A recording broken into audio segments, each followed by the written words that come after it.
Nah, alhamdulillah hari ini Putra bersama salah satu presidium yang jarang sekali bisa kita duduk bareng gitu. Karena memang beliau ini malu-malu kucing. Padahal menurut Dr. Ben, Ketua Presidium, yang paling beliau bilang yang paling berjasa di pribadinya Dr. Ben tentang Rumah Sakit Indonesia itu di belakang ini yang jarang terekspos adalah beliau satu ini. Orang yang bilang, ada yang bilang dokter, ada yang bilang insinyur, ada yang bilang dokter insinyur. Siapa lagi kalau bukan Om Farid Talim. Om, sehat Om ya? Alhamdulillah. Ya, Allah. Om, di antara kesibukan hari ini, Putra ngucapin makasih. Udah siapin tempat yang luar biasa, Putra datang berkunjung ke sini, bisa ketemu Om, kita ngobrol banyak ke depan. Bukan untuk mengembalikan rasa mungkin haru atau sedihnya Om di mengingat Rumah Sakit Indonesia, cuman kita pengen tahu Om, bagaimana keadaan Rumah Sakit Indonesia hari ini? Oke, terima kasih Mas Putra, Putra daerah.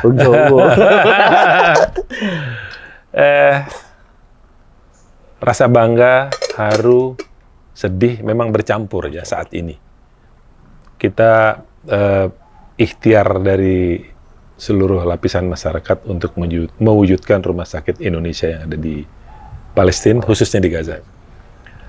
Kondisi saat ini sangat menyedihkan, mungkin juga boleh dibilang ya merana lah, karena tidak bisa berfungsi, belum bisa berfungsi.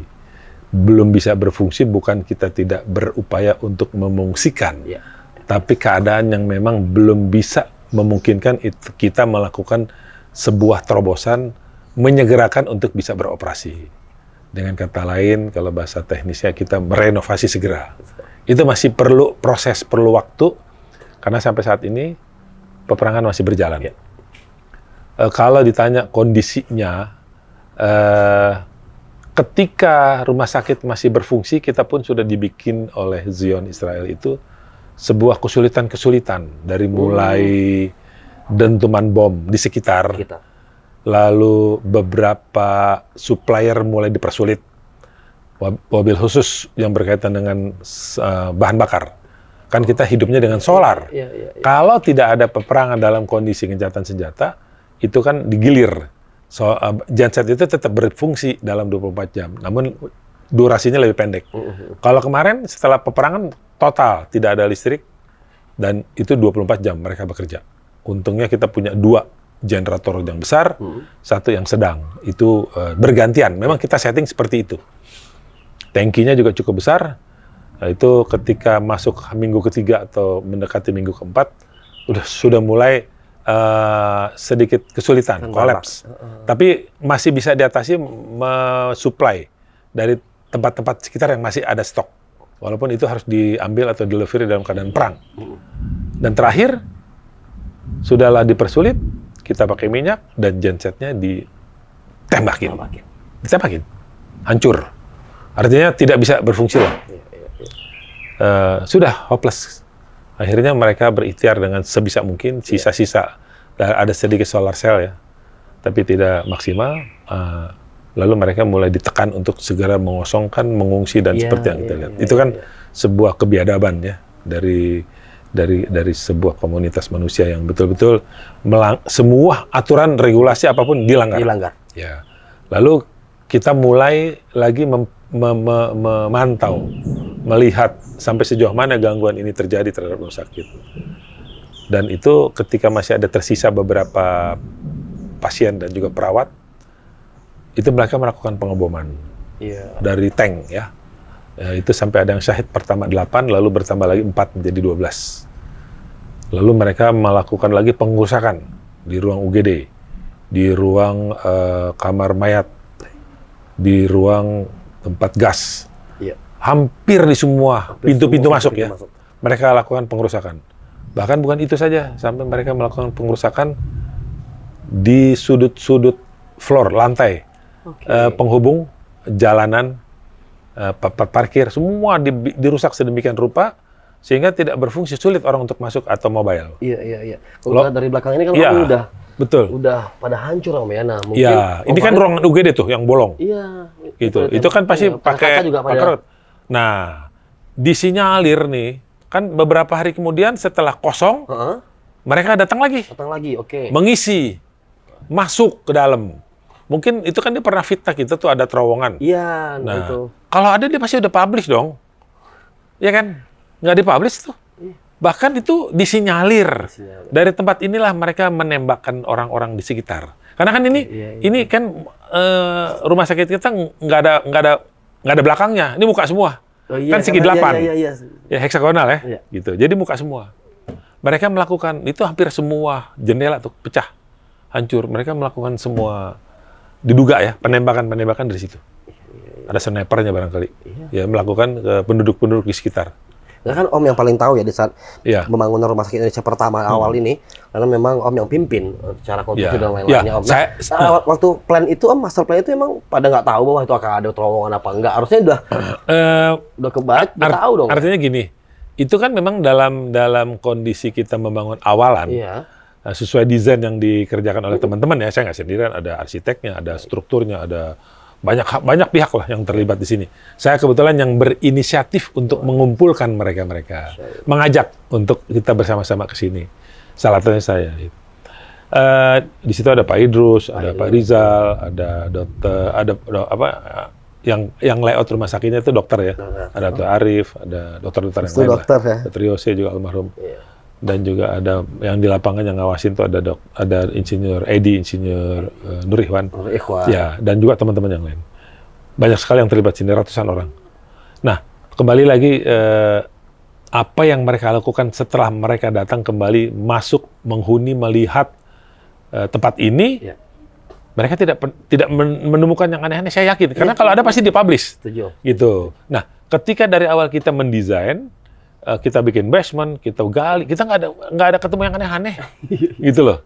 Ya artinya terus mereka mulai menuduh, kan kita langsung counter dalam 48 jam ya, kita jawab dengan data, bukan dengan lisan, gitu. Nah, terus mereka masuk lagi kemarin, hampir saya dengar antara 1 minggu apa 11 hari, gitu ya, cukup panjang. Dan itu akhirnya kita bikin surat terbuka kepada dunia ini. Ada yang nggak beres nih, karena dia melakukan sesuatu dari situ. Gitu. Kali awalnya suruh kosongkan aja udah aktivitas. Iya, diisi sama dia. Banyak snipernya itu dari situ dan banyak korban. Dan kita udah diwawancara oleh salah satu majalah asing ya untuk mengklarifikasi, menanyakan kalau dari titik ini nama ruangannya apa. Jadi mereka tuh sedang menginvestigasi yang secara detail sekali.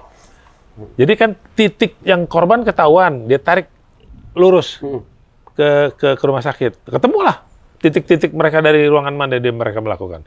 Dan saya yakinnya pasti equipment-nya dua kemungkinan ya. Itu kan harganya mahal juga.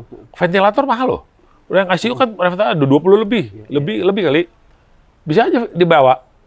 Iya kan? Atau paling nggak dihancurin sama dia.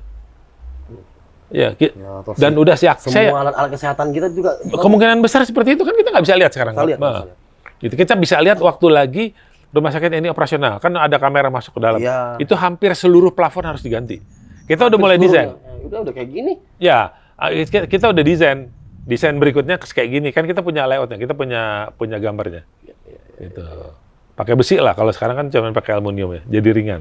Kena getaran bom tuh bisa goyang. Gitu. Makanya coba Putra, kita coba relate sedikit Om. Berapa waktu yang lalu kita sempat bicara tentang akan pembangunan tahap 3 di depan rumah sakit Indonesia. Tahap 2. Tahap 3. Iya, tahap 3 kan Om. Betul. Kayak poliklinik di depan lah. Nah, buku menghimpun kebesaran Allah juga launching. Kita juga pengen rencana itu. Ya mungkin keadaan justru berubah. Betul. Yang harusnya kita berpikir bahwa alhamdulillah pasien berikutnya tuh akan lebih banyak, bisa ditampung lebih banyak. Betul. Sekarang lumpuh yang utama justru total. Ini Om ya. Di dalamnya hancur semua Om ya. Walaupun kita belum bisa dapat gambar, tapi mungkin kalau tim-tim kreatif secara riset nanti kita akan tampilkan di sini bagaimana keadaan hari ini. Dan Om Farid mengatakan bahwa ini murni harus renovasi kembali semua. Pasti itu. Ini hanya menunggu kapan waktunya. Iya, bukan hanya bangunan. Iya. Udah lama semua termasuk equipment-nya. Kita juga nggak mau bersih dong. Iya kan? Kalau yang apalagi tuh bang di ruang-ruang ICU. Pipingnya itu gas, kan gasnya sentral nih semua. Bukan pakai botol tabung, enggak. Kita punya produk gas di belakangnya untuk oksigen maksud saya, untuk supply ke dalam rumah sakit. Itu semuanya by built-in, ada di body rumah sakit. Kan itu dikontrol ulang semuanya. Gitu. Dan itu pekerjaan yang bisa dilakukan. Bukan tidak bisa, tapi memang ada satu yang kita harus berkalkulasi ya. Kalau kita mengerjakan sebuah pekerjaan apapun, itu kan berkaitan dengan suplai materialnya. Nah, sekarang kan kondisinya Gaza kan bisa kita lihat sendiri tuh. Tingkat keparahannya tuh dahsyat sekali. Gitu. Kalau tingkat keberhasilannya dalam dunia militer atau dunia peperangan, Gaza di atas angin. Karena yang dilawan kan bukan apa namanya, kaleng-kaleng ya. Tapi bukan itu yang kita lihat. Kita melihatnya tingkat kerusakan yang terjadi di Gaza begitu dahsyat. Gitu. Tapi ya itu konsekuensi daripada suatu perjuangan. Untuk menjadi kemerdekaan. Oke. Sampai hari ini kita ngelihat, ya teman-teman bisa lihat sendiri di Mercy Indonesia, di Instagram Mercy Indonesia, YouTube Mercy Indonesia, Suara Mercy, tetap bantuan berjalan. Terakhir itu selain obat-obatan, alat kesehatan, terus makanan awalnya itu tepung, soalnya bahkan tepung pun dipercaya untuk makanan siap saji, bahkan sampai 5.800 pack per hari. Untuk yang terakhir, update terakhir. Nah, selain itu dari secara apa yang dibangun lagi Om itu? Apakah ada kemarin juga ada WC darurat ya kalau nggak salah apa yang lagi dilakukan secara mungkin lebih ke medicalnya gitu? Oke. Itu ujungnya saya akan ke situ. Jadi supaya lebih komprehensif, bulan pertama Oktober kita melakukan keinginan kebutuhan yang di request oleh rumah sakit. Masih bisa merequest dia, masih bisa. Itu masuk minggu kedua atau ketiga kalau nggak salah. Mereka udah minta baju nakes karena mereka nggak pulang. Baju. Kita kontak dengan supplier ada. Alhamdulillah Om. Baju, obat-obatan, ada beberapa kebutuhan wanita ya, pampers segala macam. Terus mesin cuci, karena mereka akan mencuci di dalam rumah sakit yang kecil, yang buat pakaiannya, bukan kan di dalam kita punya mesin cuci besar, itu kan buat nyuci spray ya, di basement itu. Ini buat baju ya? Buat baju yang dia mungkin dia perlu di atas ya, jadi supaya dia nggak pulang tetap bajunya kan bersih ya, kan pencuci kan ada pencucian dan pengeringan, itu kita beliin semua. Setelah itu sudah mulai masuk ke tahapan makanan. November tuh ya? Udah mulai di Oktober akhir, ke minggu terakhir tuh. Kan dari tanggal 7 tuh mulai kan. Terus di minggu terakhir. Nah, terus setelah itu mulai masuk ke November, tambah meningkat. Sudah mulai kesulitan solar. Tuh di November. Dan kita coba cari, dapat barangnya, jauh antrinya, itu yang problem. Bahkan Om, kita lihat update tuh, bahkan ada satu kisah di mana diganti pakai minyak makan. Iya, memang kita lakukan. Kan solar kita dari sekarang kan juga memang dari kelapa sawit. Itu kan kelapa sawit buat minyak juga. Nah, kita lakukan itu. Masih bisa. Sekarang kan terakhir gensetnya dihancurin. Gitu. Nah, setelah itu mereka harus mengungsi. Pressure-nya udah gila-gilaan, udah nggak karu-karuan nih. Ya, tentu kami ini sebagai Mercy yang bertanggung jawab juga terhadap relawan di sana tidak mau serta-merta konyol, ya kan? Mereka ikut pindah. Sebab kalau nggak pindah, ini danger banget gitu.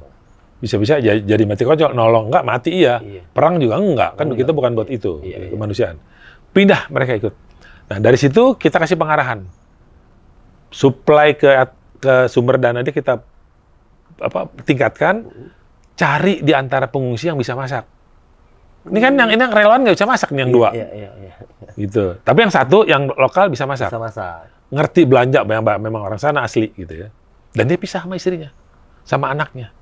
Nggak tahu lagi tuh kejadiannya kayak apa. Yang saya dengar belakangan istrinya selamat, anaknya selamat. Tapi rumahnya rata. Lalu setelah kita udah kasih hadiah juga untuk si relawan ini, untuk rumahnya ya. Begitu juga yang meninggal pertama. Setelah itu mereka mulai setting terhadap 1.200 orang. Awal-awal kan. Udah mulai masuk ke Desember pertengahan, akhir Desember mau masuk ke Januari itu. Itu aja yang dapat kita lakukan. Sementara itu sedang berjalan untuk suplai makanan terhadap pengungsi.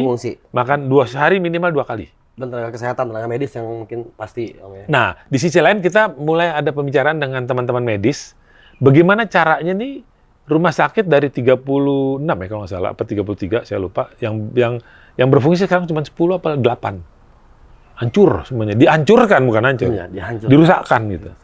Ini kan sebuah genosida yang gila-gilaan.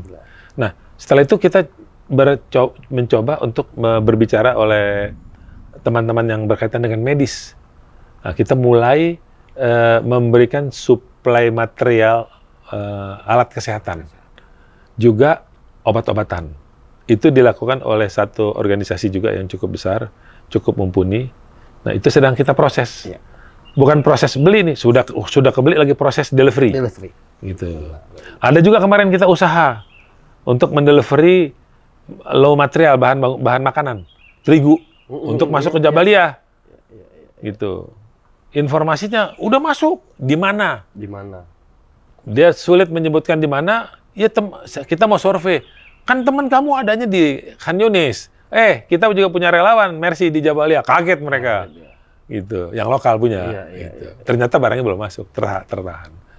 Gitu. Nah, sekarang kita sedang karena di Jabalia ini ratusan ribu orang masih ada, saya nggak mau keluar. Gitu.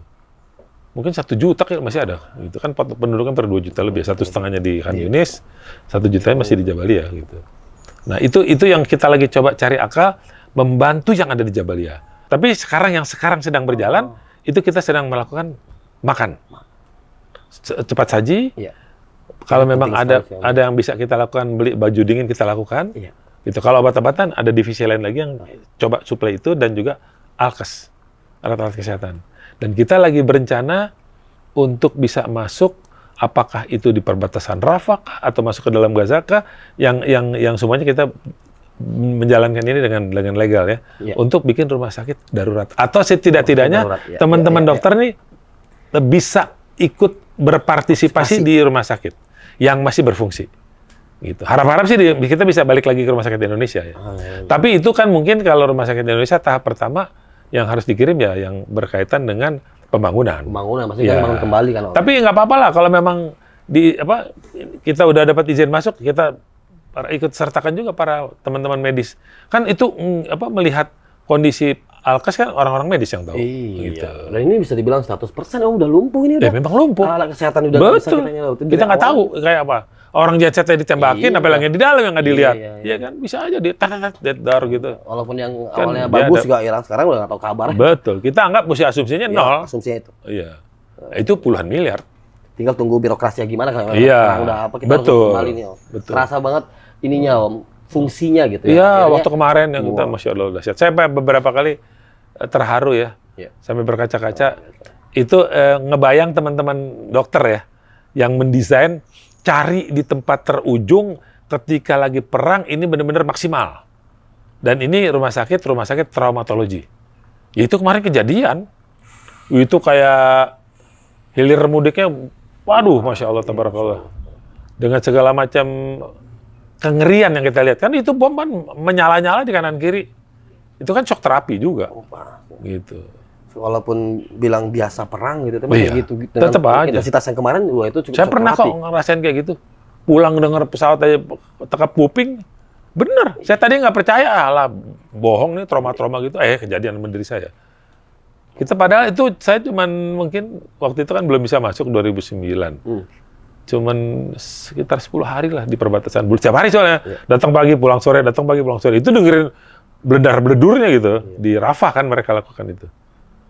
Itu sampai terngiang-ngiang, apalagi sekarang mereka ini udah berbulan-bulan. Jadi sekarang secara medis, tadi Om bilang, Mercy tetap akan concern kepada rumah sakit darurat tadi Om ya? Oh iya, diantaranya itu. Kemungkinan kalau rumah sakit darurat itu kan kita menyiapkan SDM-nya, kita ongkosin segala macam, lengkapin semuanya, kita connecting ke rumah sakit yang ditunjuk oleh regulator ya, regulator yang menjebatani antara yang sedang berperang. Kan itu harus ada approval dari mereka. Apakah itu WHO atau macam-macam lah. Itu sedang dilakukan sama teman-teman dokter. 14 tahun Mercy itu yang mungkin bisa menjaga ya. Karena di dalam lokal punya relawan yang juga tahu betul dan kerjasama dengan banyak pihak, stakeholder juga enak. Karena sekarang apalagi susah masuk kan Om, yang banyak teman-teman organisasi lain yang masuk susah Om. Nah, kita tuh biasanya gini, ada kontrak, dia majuin invoice, barang sampai tempat baru bayar. Iya. Makanya kemarin kita sempat dengar kabar relawan Om, masak nih, tempat masaknya pun dibom. Oh iya. Itu waktu lagi awal-awal tuh, itu di sekitar minggu ke-3 Oktober. Padahal mahal loh.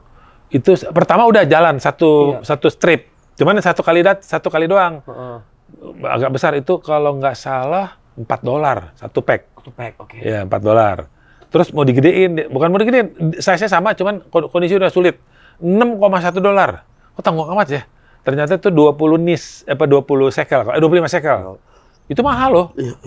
Itu kita hitung waktu itu sama-sama Dr. Arif. Satu hari kita minta 2 kali makan, masih cuma sekali makan. Walaupun satu piring bisa buat 2-3 orang barangkali ya. Pokoknya udah kita hitung ada 1.500 kali 2 3.000. 3.000 kali 10. Berarti kan 30.000. 30.000 kali $6,1. Itu 2,4 M. Deal kita bilang. Karena yang sana sahabat, dia tahu kita siapa. Jalanin, udah. Besoknya kok nggak datang-datang? Rumah makannya dibom. Tempat dia masak. Biadab betul. Gitu. Ya ini lihat sampai sekarang kan. Nah teman-teman di seluruh relawan Mercy seluruh Nusantara ini, Om dan teman-teman. Saya sambil minum ya? Iya Om, silakan. Sambil teman-teman juga bergerak terus nih Om, pengen kembali merindukan bahwa rumah sakit Indonesia di sana tuh bukan sekedar bangunan, tapi ruhnya Indonesia. Ini imaterial sekarang ini tuh semangat, spirit Indonesia di sana. Bahkan menariknya, Dr. Ben bilang bahkan ada orang di luar Indonesia datang ke Gaza atau Palestina cuma berhenti di mana? Indonesia. Bicara Indonesia nggak perlu ke rumah sakit ya, Indonesia. Berarti di era situ tuh. Jadi kayak punya ini sendiri gitu. Betul. Bagaimana Om yakin optimis Om ya kalau soalnya secara politik, secara apa udah selesai, misalnya ada kesempatan lagi kita bangun kembali ya Om? Pasti, insya Allah. Pasti insya Allah. Dengan kebersamaan ini. Iya, kan amanahnya banyak udah kita terima. Setuju. Gitu. Nah, nyampe lah. Apalagi kan kalau mereka kan udah ngelihat, kita punya pengalaman nih. Duitnya ada segini nih, yang mau dibangun segini. Ya kan, ibaratnya kan gitu kan. Terus ya kita penuhin aja yang ini nih. Akhirnya terpenuhi nih. Gitu. Sampai jadi. Sampai seluruh isinya pun alhamdulillah pelan-pelan terupdate. Betul sekali. Ruangan-ruangan yang dibutuhkan, akhirnya radiologi itu ada. Karena kan kita tidak mendapatkan donasi, tidak memberikan kepada satu lembaga apapun untuk membangun. Jadi kita ibaratnya kalau itu kita basah lah.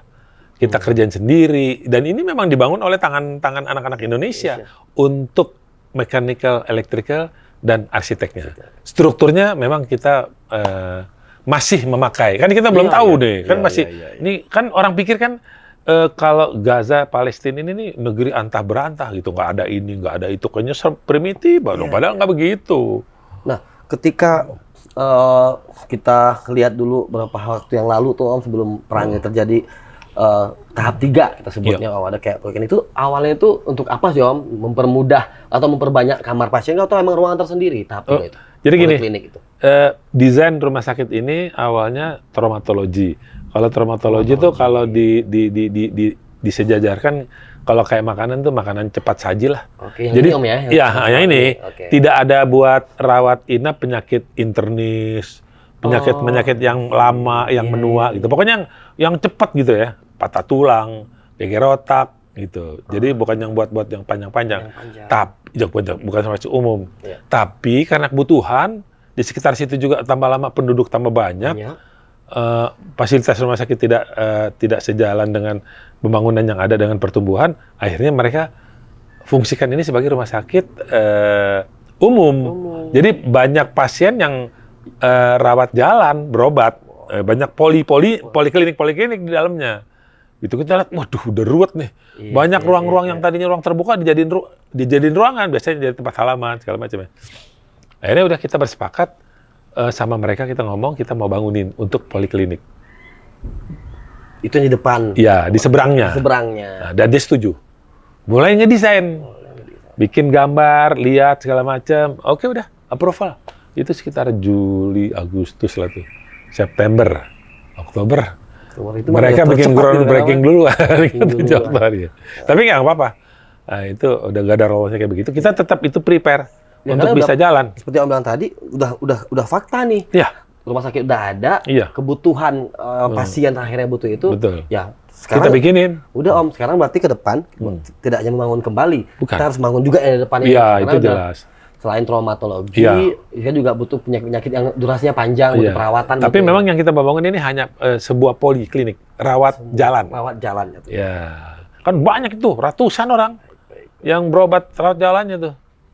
Kan jadi tambah kredit di dalam rumah sakit situ. Iya. berapa ratus, saya lupa ya nggak hafal, berapa ratus ribu dia melayani itu per bulan. Per bulan. Gitu. Saya lupa, per bulan apa per tahun ya? Per bulan kalau salah. Gitu. Memang ini sekali ya, saya pernah kan waktu itu saya melihat di ruang CT scan segala macam, benar-benar padat, penuh. Iya. Penuh sekali gitu. Jadi contoh gini mungkin ke depannya itu misalnya ada ruangan Cut Nyadin ya kalau nggak salah ya. Iya. Salah satu ruangan Cut Nyadin. Kan sekarang udah lumpuh kan Om gini. Pas renovasi itu mungkin Cut Nyadin direnovasi baik gitu ya. Mungkin ada yang bisa kayak itu lagi banyak masih bisa. Berubah nama. Itu saya yang udah pasti itu lantai 1 dan 2 udah full namanya. Oh, oke. 3 sama 4 waktu itu belum. Cuman saya lupa. Sempat kita berikan, sempat kita kasih ada Metro, ada juga Media kan, Group tapi kan nggak seluruhnya dari dia. Oh, oke, iya. Iya kan, dari yang lain-lain, dari yang sekarang masuk bisa juga kan gitu. Sekarang banyak biar teman-teman jelas kan Om ya maksudnya. Dulu kan apresiasi kita Mercy itu biasanya itu ada satu ruangan dari Aceh ya. Aceh gitu. Nah, betul. Ini dia kayak sekarang yang baru nih ada dari MTA yang besar. Terus dari pesantren Dalwa di Gresik ya, itu cukup besar. Banyak lagi yang teman-teman yang dari apa namanya? Mualaf yang dari Kalimantan, saya lupa namanya itu. Itu ada juga. Mualaf, ya dari Ambon. Jadi ke depan ratusan juta mereka ngasih, besar sekali. Om Farid bilang kita akan tetap ingin sekali, bahkan sesuai dengan waktu yang ke depan mudah-mudahan diberikan kemudahan lagi. Amin. Semua ini selesai hingga masuk ini tetap berdiri lagi. Ini rumah kehidupan sih. Jadi kita lihat waktu dia masih berfungsi tidak hanya sebagai rumah sakit. Taman-taman pada bermain. Oh iya. Jadi anak-anak kecil. Karena memang rumah sakit hampir di seluruhnya nggak ada yang punya taman kayak kita punya. Karena ketika Ramadan mereka, kalau kita bilang di sini ngabuburit. Sore hari mereka main. Gitu. Begitu hari libur, di Jumat kan libur. Mereka main di situ, bawa apa namanya? Ya main-mainan di itu. Bukan, bawa makanan. Oh iya. Nah, kalau bulan puasa mereka buka puasa juga ada yang di situ. Iya. Tidak jadi rumah sakit, jadi rumah kehidupan gitu. Masya Allah.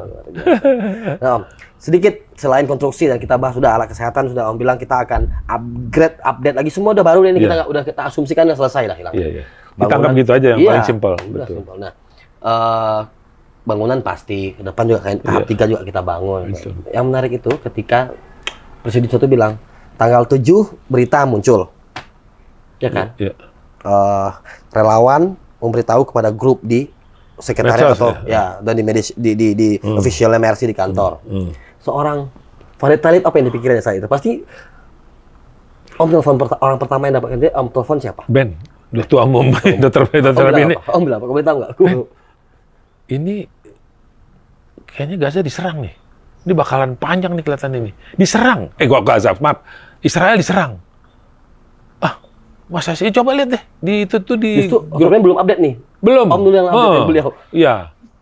Saya mau lihat. Gila nih. Diserang loh. Israel diserang. Kan biasanya kan Israel nyerang. Dia palingin jalan pakai roket. Lama-lama diculik, ditangkap. Waduh, seru nih saya bilang nih. Panjang nih urusan nih. Ben, yang saya sedih tuh kita punya relawan, engineer yang senior.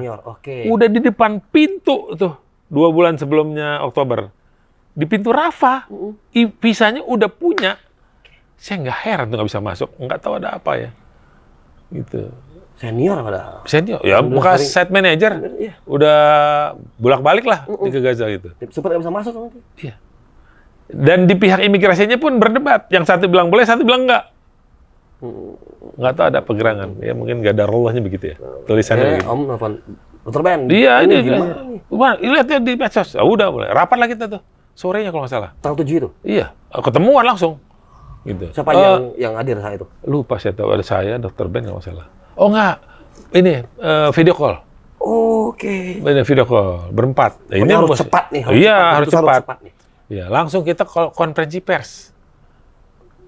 Kalau nggak salah tanggal 8. 10. Kalau nggak, ya 9 atau... 9 apa? Tanggal 10 Oktober. Iya, beberapa hari kemudian. Iya, kan 7 tuh, 8, 9 apa ya? Harus data kan. Iya, lihat data dulu, baru kita konferensi pers.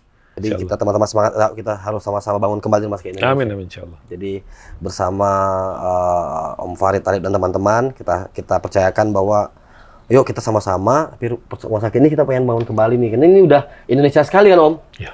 Jadi nggak mercy banget, enggak lah, memang Indonesia kok. Iya. Dan itu punya cerita tersendiri tuh, cerita nama Indonesia. Mereka tuh tidak mau nama Indonesia, bukan tidak menghormati kita, tapi dia saran lain. Gitu. Bukan, ada salah satu tokoh seniornya yang syahid di wilayah Jabalia, gitu. Pengen banget di nama itu, karena memang tokoh besar memang, gitu. Abu Rayyan. Abu Rayyan. Akhirnya kita lobby, kita ngomong baik-baik, ada rumah sakit yang namanya Eropa, masa kita nggak boleh yang Muslim Indonesia. Akhirnya dikasih juga lah. Gitu. Karena kontraknya kita sama pemerintahan Palestina, khususnya Gaza, itu kontrak tanpa batas. Kita nggak pernah bilang kita selesaikan sampai bangunan selesai. Atau kita nggak pernah bilang kita selesaikan bangunan dan equipment-nya. Dan kita nggak pernah bilang bangunan, equipment, dan seterusnya. Tapi sampai detik ini apa yang diminta kita kasih. Gitu. Jadi sesuai apa yang kita diamanahkan, kita jalanin. Baik, Om. Gitu. Luar biasa ya, ternyata beliau orang pertama yang tahu justru sebelum kota presidium. Seorang dokter yang tahu malah. Yang kebetulan aja kan, saya agak rajin aja bacanya. Ya, begitulah presidium menanggapi hal yang sifatnya urgensi seperti ini. Baru mengarah kepada teknis di teman-teman di. Iya, betul. Om, sampaikan salam kepada semua teman-teman presidium, Om. Jadi tetap semangat, teman-teman relawan juga, Om. Sampaikan terima kasih banyak telah menjadi pasang mata yang mewakili seluruh masyarakat Indonesia. Insya Allah, mudah-mudahan. Tolong doakan kami juga supaya kami tetap istiqomah di dalam menjalankan amanah ini. Amin. Karena nggak gampang ini. Kami cuma minta ini, Om. Mudah-mudahan Om juga mikirkan regenerasi berikutnya, Om. Oh iya, harus kader. Ada Farid Thalib yang lain ini. Iya, kaderisasi gitu. perlu. Banyak juga teman-teman dokter udah nanya, siapa nih kader engineer berikutnya? Kalau bisa bikin pelatihan ya, Om. Nggak, udah kita sudah melakukan. Alhamdulillah. Insyaallah. Om, makasih banyak waktunya. Ya, sama-sama. Ya, Om ya. Salam buat seluruh sehat-sehat sama keluarga semua. Amin. Syukran. Jazakallah khair. Teman-teman, eksklusif spesial Farid Thalib. Suara Mercy. Larut dalam duka, percaya